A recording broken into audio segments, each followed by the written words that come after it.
بسم اللہ الرحمن الرحیم۔ بریک سے پہلے کافی سوالات ہوئے اور اب ضروری سمجھتا ہوں کہ ان سوالات کے جوابات بھی اب دیں تاکہ جو ناظرین ہیں، سامعین ہیں، ان تک ان کے سوالوں کے جواب پہنچ جائیں۔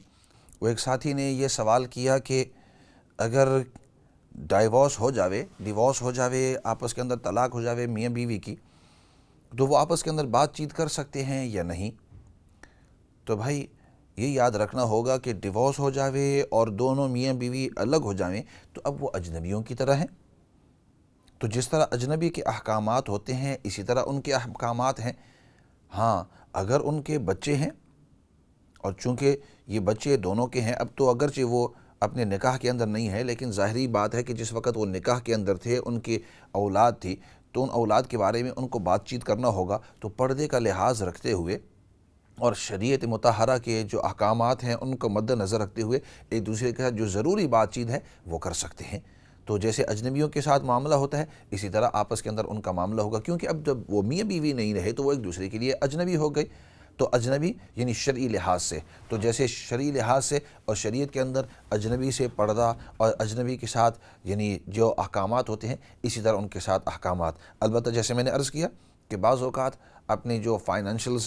سیٹلمنٹ کرنا ہوتا ہے یا اسی طرح بچوں کے بارے میں خیر خرید پوچھنی ہوتی ہے، خاصتاً والد صاحب اگر ذمہ دار ہیں یا والدہ اگر ذمہ دارہ ہیں، تو ان کو آپس کے اندر ان کے بارے میں ان کی خیر کے لیے، ان کی بھلائی کے لیے اگر کدھر جانا ہے، کون سے اسکول جانا ہے، کون سے مدرسے جانا ہے، مدرسے کے حالات وغیرہ وغیرہ، تو بعض اوقات ان چیزوں کے لیے ایک دوسرے کے ساتھ بات کرنا ضروری ہوتا ہے۔ تو اسلامی نقطۂ نظر سے پردے کا لحاظ رکھتے ہوئے آپس کے اندر وہ بات چیت کر سکتے ہیں۔ اس کے بعد ایک سسٹر نے اکلنٹن سے فون کیا اور انہوں نے یہ بتلایا کہ ان کے جو بیٹے ہیں وہ نافرمان ہیں اور نافرمانی کرتے ہیں اور ان کی بات چیت نہیں مانتے۔ عام طور پر یہاں میں ایک بات یہ کہا کرتا ہوں کہ والدین میرے سے جب بات کرتے ہیں اور کافی عرصے سے چونکہ میرا والدین کے ساتھ، بچوں کے ساتھ، ینگسٹروں کے ساتھ تعلق ہوتا ہے اور ان کے ساتھ اٹھتا ہوں، بیٹھتا ہوں اور پبلک ڈیلنگز ہوتی ہے ایوری ڈے، بعض اوقات والدین کا ایک نقطۂ نظر ہوتا ہے اور جب آپ بچے کی یا ینگسٹر کی جب بات سنتے ہیں تو ان کا ایک نقطۂ نظر ہوتا ہے اور والدین سمجھتے ہیں کہ یہ میری نافرمانی کر رہا ہے، یہ میری بات نہیں مان رہا اور یہ میرے ساتھ بدسلوکی کر رہا ہے۔ حالانکہ جب آپ وہی سٹوری بچے سے سنیں اور اس کا پرسپیکٹو دیکھیں تو ایسا محسوس ہوتا ہے کہ نہیں، والدہ کو یا والد کو غلط فہمی ہے یا بچہ جو ہے وہ کمپلین کر رہا ہے والدین کی تو اس کو غلط فہمی ہے۔ اس کی چھوٹی سی مثال یہ تھی کہ والدہ نے اس کو بتلایا کہ آپ کو گھر آنا فلاں ٹائم کے اندر ضروری ہے۔ اب یہ کافی عرصے کی بات ہے کہ 7 بجے آپ کو 8 بجے آپ کو گھر کے اندر آنا ضروری ہے۔ اب یہ یونیورسٹی پڑھ رہا تھا اور ان دنوں کے اندر انٹرنیٹ جو ہے وہ عام طور پر گھروں کے اندر نہیں تھی، آج کل تو ہر گھر کے اندر آ گئی ہے، بلکہ آج کل کے موبائل فونوں کے اوپر بھی چلتے پھرتے آپ کے پاس انٹرنیٹ ہے، لیکن یہ کچھ عرصے کی بات ہے، اس وقت انٹرنیٹ عام نہیں تھی۔ تو وہ جو یونیورسٹی کے اندر انٹرنیٹ تھی تو یہ والدہ کو کہتا کہ نہیں، میرے پاس کام ہے اور وہاں جو کمپیوٹر ہیں وہیں میں کام کر سکتا ہوں۔ اب والدہ سمجھ رہی تھی کہ یہ خواہ میرے سے ایسی باتیں کرتا ہے اور میں اس کو کہتی ہوں 7 بجے آ جا اور یہ کہتا ہے نہیں میں ادھر کام پر، اور 8-9 بجے تک ادھر، حالانکہ وہ سنجیدہ، سمجھدار، دیندار قسم کا لڑکا تھا۔ تو وہ والدہ نے مجھے، اس کی بڑی بوڑھی تھی، انہوں نے مجھے کہا کہ میرا جو بیٹا ہے 25 سال کا ہے، 24 سال کا، اور رات کو دیر تک 8-9 بجے تک، اور ایسے جیسے دن ہیں آج کل کے 4:30-5 بجے جو ہے اندھیرا ہو جاتا ہے،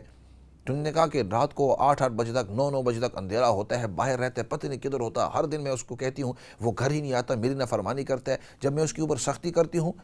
تو وہ میرے ساتھ بات چیت چھوڑ دیتا ہے۔ تو میں نے سوچا کہ چلو اس سے بات چیت کروں۔ اس سے میں نے جب بات کی تو اس نے مجھے کہا کہ دیکھو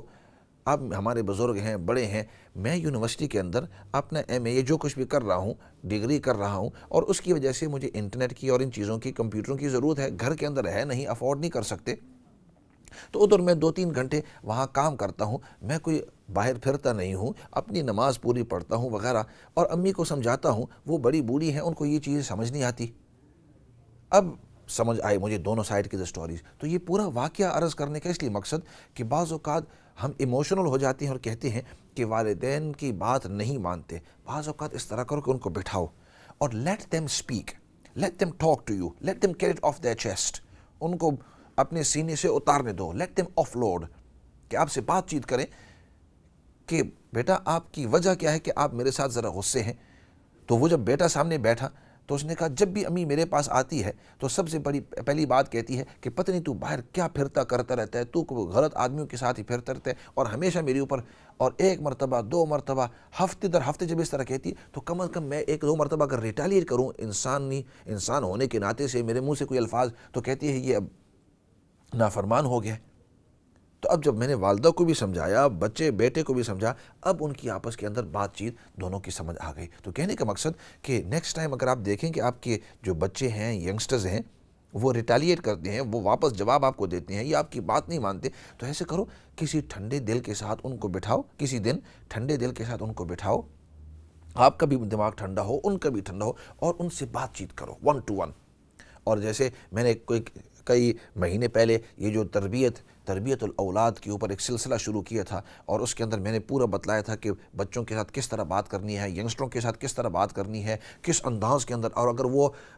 یعنی اپنی آواز بلند کریں اور اگر وہ غصے ہو جائیں اس کو کس طرح ہینڈل کرنا ہے. تو پچھلے قسطوں کے اندر میں نے اس کے اوپر بات چیت کی تھی, اور انشاءاللہ موقع پھر ملے گا دوبارہ اس کے اوپر بات چیت کریں گے. لیکن ایک بات ضروری ہے کہ جو ہی آپ دیکھیں کہ بیٹا جو ہے وہ واپس جواب دے رہا ہے یا آپ کی مرضی کے موافق بات نہیں کر رہا یا کام نہیں کر رہا, تو یہ فوراً اس کو رائٹ آف نہ کر دو کہ یہ بالکل نافرمان ہو گیا ہے اور بد دل ہو جائے. نہیں, اس طرح کی بات نہیں ہے. وہ ایک مثال میں دیا کرتا ہوں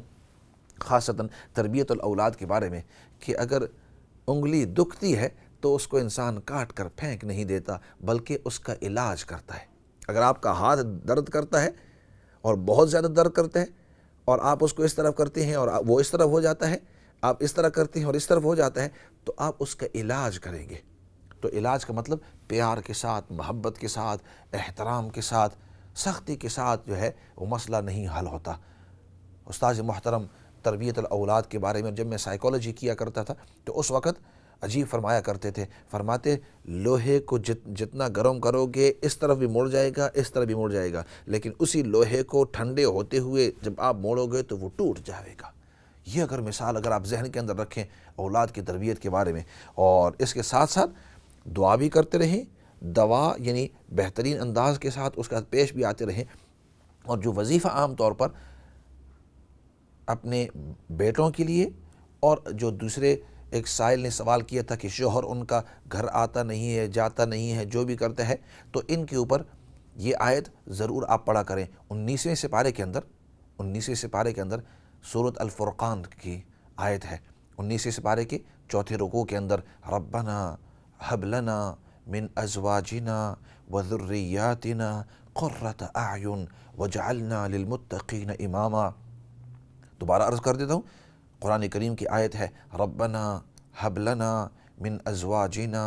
وذریاتنا قرۃ اعین وجعلنا للمتقین اماما. اے ہمارے پروردگار, ہمارے اولاد کو اور ہمارے جو پارٹنرز ہیں, ہمارے جو شوہر ہیں یا ہماری جو بیوی ہے, پارٹنرز ہیں, ہب لنا من ازواجنا وذریاتنا قرۃ اعین, ان کو ہماری آنکھ کی ٹھنڈک بنا, چاہے ہماری اولاد ہو چاہے ہمارے پارٹنرز ہوں.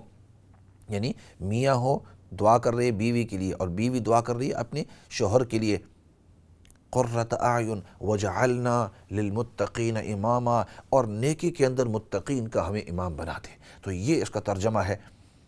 تو یہ دعا آپ کرتے رہیں, یہ وظیفہ کرتے رہیں. ایسے کرتے ہیں, ایک کال لے لیتے ہیں, پھر 1-2 اور کالوں کو جواب بھی دیں گے. السلام علیکم ورحمۃ اللہ وبرکاتہ. وعلیکم السلام. میں نے آپ سے پتہ کرنا تھا کہ اگر آپ نے کہا نا کہ سنت ہے اپنے آپ کو علاج وغیرہ کروانے کے لیے, حضور پاک صلی اللہ علیہ وسلم نے کہا اگر کسی کو اس بیک کی کوئی تکلیف ہو آپریشنز کی وجہ سے اور وہ صرف سوئمنگ یا ایکوا ہی کر سکتی ہے, تو اس میں وہ فل لینتھ سوئمنگ کاسٹیوم ڈال کے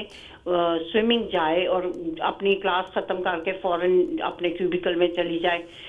کہاں تک یہ جائز ہے؟ حالانکہ دل مانتا نہیں ایسے کریں,